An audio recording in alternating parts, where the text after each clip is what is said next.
welcome back to RetroSupply. Today we're talking about caricatures. Now before you start thinking about those guys at the state fair who draw you with a tiny body and a giant head on a surfboard for like 20 bucks, take a breath. We're going deeper than that. We're talking about the art of distorting reality. Trippy. Caricature isn't just making somebody look weird. It's about capturing their soul and distorting their face until it feels more like them than the original photo. So grab a snack, pull up a chair, and let's learn how to break some faces. I see a lot of artists dive headfirst into cartooning and caricatures because they think it's a shortcut. Listen to your big bro for a second. Style is not a mask for lack of skill. If you want to be good at distorting a head, you have to know how to build one first. I'm a massive fan of the Loomis method. It's not the only way to draw a head, but it's the way I like. It's how I keep my drawings from looking like a melted action figure. Now, we actually have a full deep dive tutorial on drawing the human head using this method, so if you're currently looking at a blank canvas and panicking, go watch that one first. I'll wait. You back? Cool. Oh, you didn't watch it? Shameful. I'll go through the method anyway. Step 1, start with the sphere. This is the main mass of the skull. Ignore the jaw for now, just find the ball. Step 2, chop off the sides. Heads aren't round like oranges, they're flat on the sides like a loaf of bread. This circle represents the temple and the ear. Step 3, draw a vertical line for the center of the face, and a horizontal line for the brow. These should wrap around the ball. This cross determines exactly where your subject is looking. Step 4, measure out the thirds. From the brow, measure up an equal distance to find the hairline. Then measure down that same distance to find the nose. Measure one more time to find the chin. Step 5, draw a line from the center of the side slice down to that chin mark. Boom. You now have a creepy mannequin head like the one I found in my Uncle Steve's attic. The point is that once you understand standard proportions, you got permission to throw these rules out the window. You can't be a rebel if you don't know what you're rebelling against. Step 2 is finding a reference that actually gives you something to work with. Now look, I'm gonna be real with you. When you're starting out, draw whoever the heck you want. If you need to draw 10,000 portraits of Timothy Chevrolet or some Instagram model baddie just to find the motivation to pick up your pencil, do it. I'm not the art police. You need that initial spark to get through the boring Loomis drills. For me, I'm keeping things retro today. I'll be drawing my boy Frank Sinatra, and the badass alien killer herself, Ripley, aka Sigourney Weaver. Once you find your reference, I want you to look past the skin and hair for a second. What's the vibe? What's the energy? Frank here has a soulful calmness about him, and Ripley has a determined confidence. Nailing that energy early is like setting the mood up for your drawing. It tells you exactly which way to push the distortions later. Alright, let's actually draw. I'm starting with a new layer and I'm grabbing my standard pencil 1 from the standard pencil pack. I like to literally draw over my reference image first. This helps me see the basic forms of the face so I can stylize them later and not get lost in the details. For Frank, he's got a pretty small and angular face, and Ripley's face is longer with softer features. When I'm tracing over these photos, I'm looking for these 3 big shapes: the skull and overall head size, the jawline and the side plane, and the hair and other distinguishing features. I'm loosely sketching these shapes to see how they fit together. Is the skull massive compared to the jaw? Is the hair taking up 50% to the visual real estate? By focusing on these big forms, you're looking at the mass of the head. We want to capture that big chunky geometry first, so we have a solid foundation to wreck later. Once I've identified those shapes in the photo, I move over to the other side of my canvas and start some loose construction. I lower the opacity of my first pass and begin to play around with the Liquify and transform tools. I'm just kind of pulling and pushing the shapes I've established, so I start on the right foot in terms of exaggeration, but not losing the likeness and overall form. Then I start a new layer above that and begin a rough sketch. I'm not trying to be pretty here, I'm just trying to capture the general relationships between the core shapes. Think of it like clay. I'm just throwing a lump on the wheel. At this stage, don't worry if it looks like a weird abstract potato, because I do, and I'm awesome. Look at your reference again. What's the dominant feature? Usually one thing jumps out at you at first. For me, when I look at Ripley, the first thing I notice is her large eyes and relatively thin lips and nose. For Frank, it's his sly smile and big ears. Whatever that feature is, double it. This is where you have to be fearless. You might start to feel like a jerk, but you're not roasting them. You're just turning up the volume on what's already there. The goal isn't to be mean or make them look bad, it's to make them recognizable. And here's a pro tip. Don't distort everything. If you crank every single feature to 11, you don't get a caricature, you get a biological disaster that lives in the uncanny valley. Instead, use the pick 2 rule. Find the 2 loudest features and push those to the moon. Listen, once you got the face sorted, don't just give up and draw a generic t-shirt and call it a day. That's finishing the marathon and tripping over the curb type energy. You need to pay attention to the accessories. I'm talking about sunglasses, jewelry, tattoos, hats, all the clutter. They tell the viewer who this person is before they even look at them. You take a look at this picture of Frank.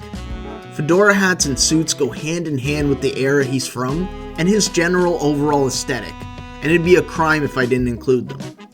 Characters from film and TV, like Ripley, are also a goldmine for this, because their costumes are highly crafted and designed to stand out and show character.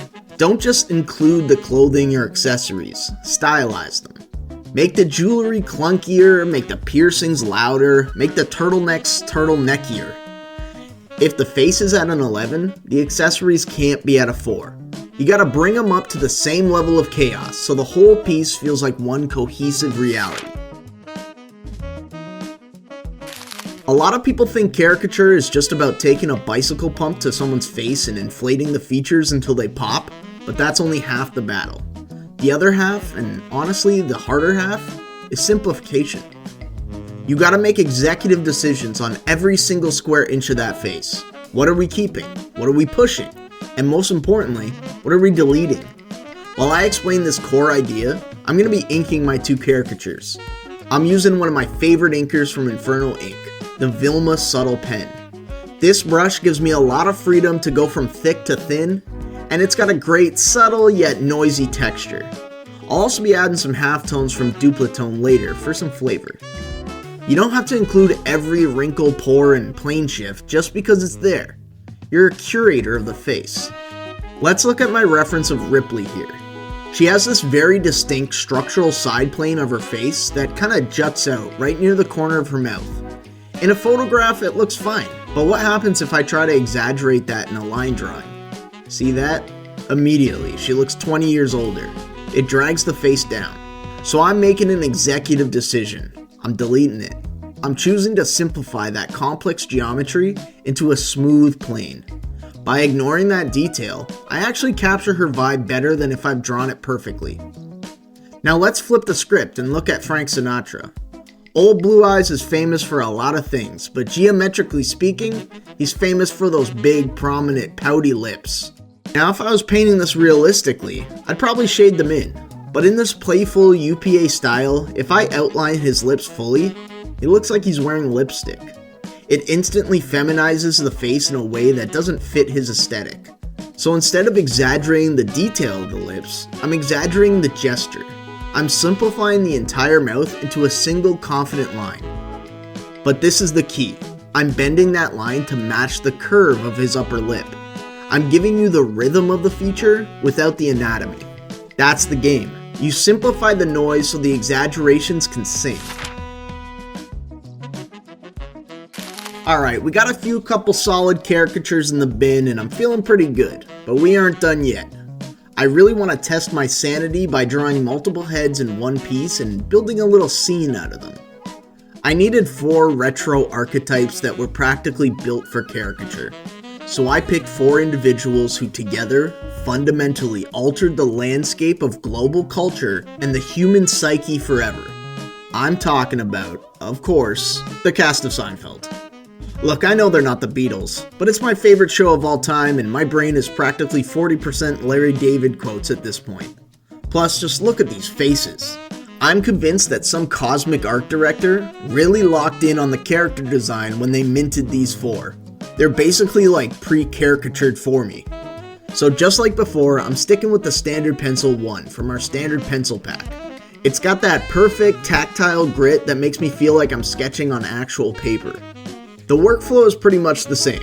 I trace the references to find the structure, use the Liquify and Transform tool to commit some minor facial crimes, and then lay down a rough construction pass.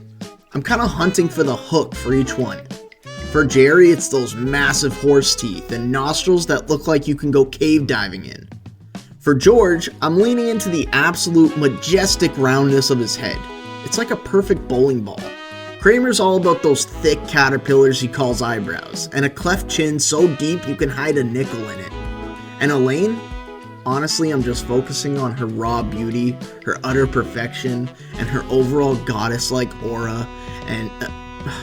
look, okay, I'm down bad, okay? Leave me alone. But the real glue holding this piece together? The hair. All 4 of them have hair that defies the laws of gravity and physics. The 90s was a magical, terrifying time for follicles, and I'm going to use every bit of that to my advantage. Now that I've got my sketches done, I'm moving on to inking, again using the Vilma Subtle pen from Inferno Ink. When you're inking a caricature, line weight is your best friend. I use thick, heavy lines for those big shapes we talked about earlier. I want the outer edge of the head to be bold and confident. And then as I move inside the face to draw things like the wrinkles around the eyes, I switch to a much thinner line.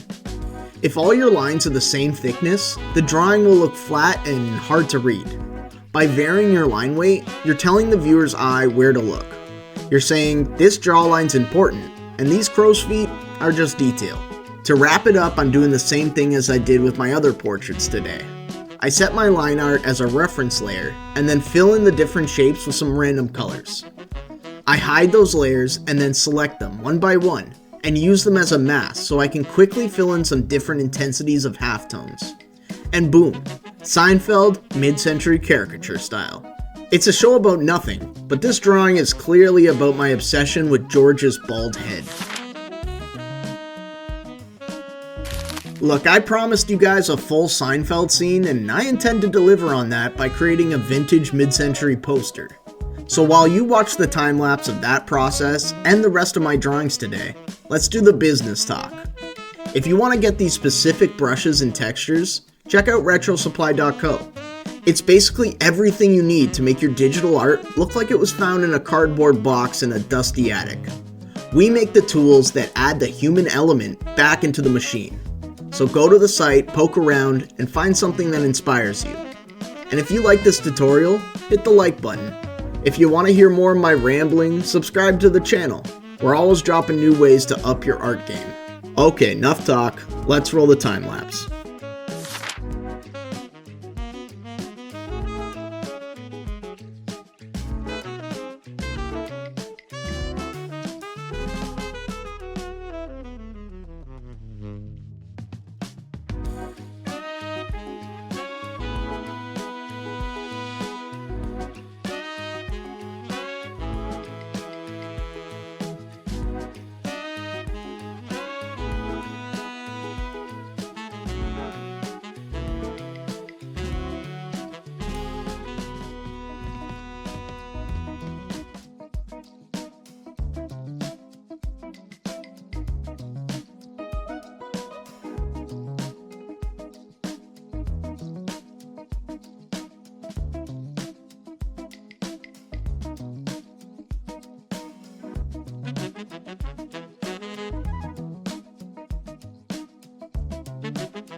And there they are, in all their ink-stained, crunchy glory.